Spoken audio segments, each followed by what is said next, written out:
नमस्कार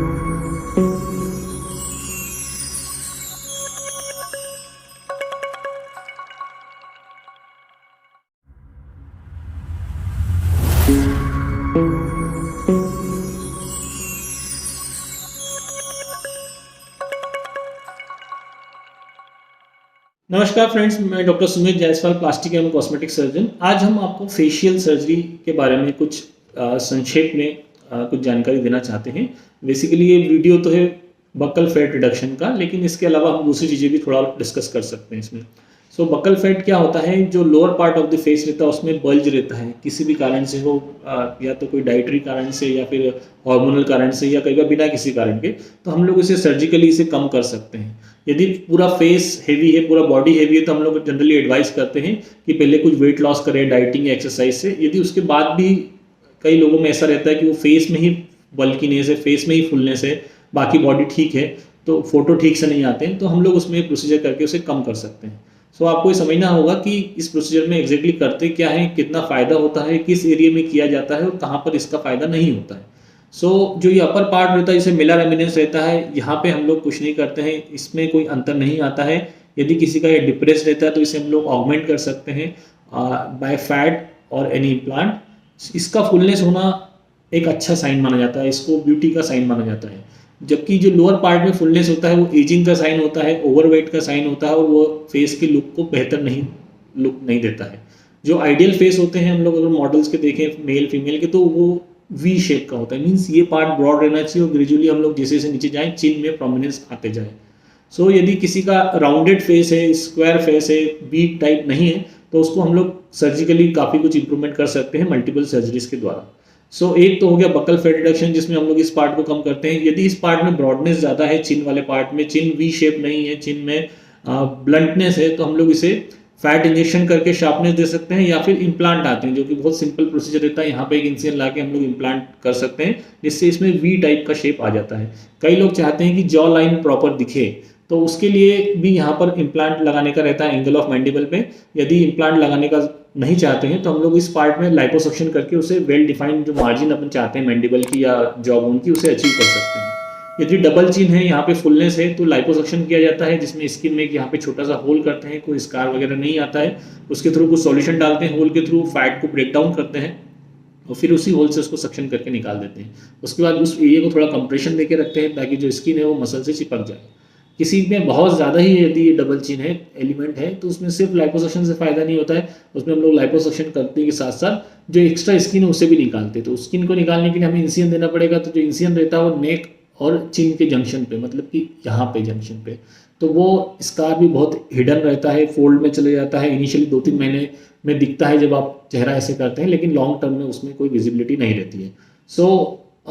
कई बार combination of procedure किया जाता है, जैसे कि फेस में, ये लोअर फेस की बात करी, नोज में कुछ करेक्शन चाहते हैं तो हम लोग सर्जिकली उसको राइनोप्लास्टी के द्वारा कर सकते हैं। फेस में लूजनेस है, बहुत लूज स्किन है विद ड्यू टू एज या विदाउट कोई दूसरे किसी कारण से, तो हम लोग सर्जिकल फेस लिफ्ट के द्वारा उसे करेक्ट कर सकते हैं।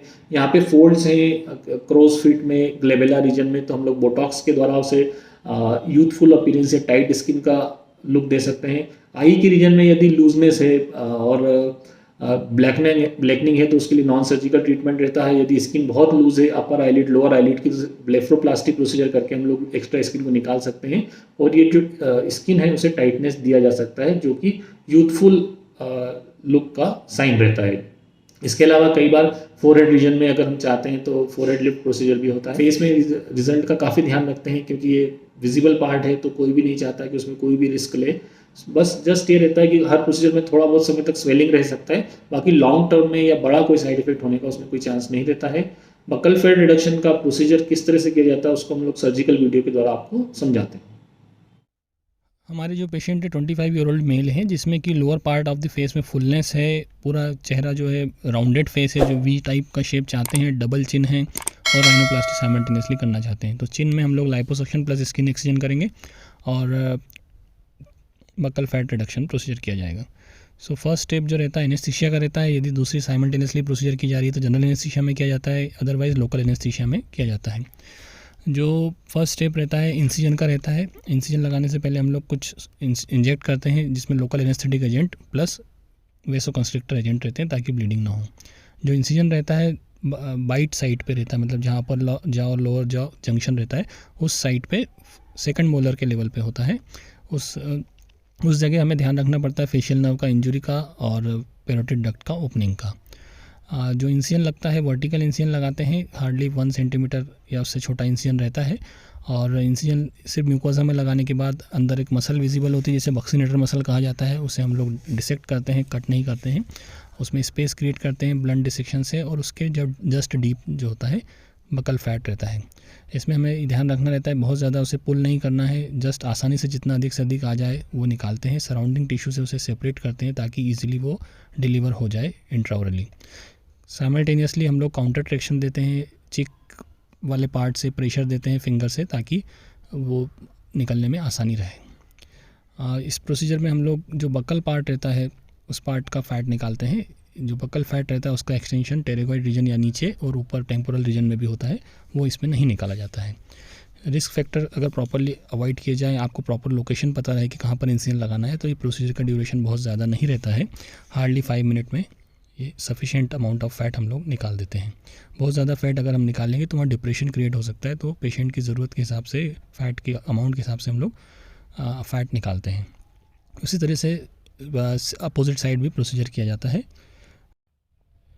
चेहरे का कोई भी हिस्सा रहता है काफ़ी वेस्कुलर रहता है, ब्लड सप्लाई काफ़ी रहता है, सो हमें इसमें ध्यान रखना रहता है कोई ब्लीडिंग ना रह जाए, ब्लीडर ना रहे, तो उसको कॉटराइज अगर करने की ज़रूरत रहती है तो हम लोग तुरंत कॉटराइज करते हैं। इस केस में हमारे पास सफिशिएंट टाइम था क्लोज़ करने के लिए, तो हम लोगों ने इसको बाकी सर्जरी के बाद इसका जो म्यूकोजा है उसे क्लोज़ किया था। सो इसमें जो रिज़ल्ट रहता है आपको तुरंत समझ में आएगा। अगर आप टच करेंगे फिंगर से, उसको प्रेस करेंगे चीक को, तो वो कंप्रेशन आपको समझ में आता है। उसका जो विजिबिलिटी है या दिखना है वो धीरे धीरे अगले कुछ हफ्तों में दिखता है, क्योंकि इसके बाद कुछ स्वेलिंग आती है, वो यूजुअली स्वेलिंग कम होती है अगले कुछ हफ्तों में, तब आपको वहाँ पे उस पार्ट में डिप्रेशन विजिबल होता है।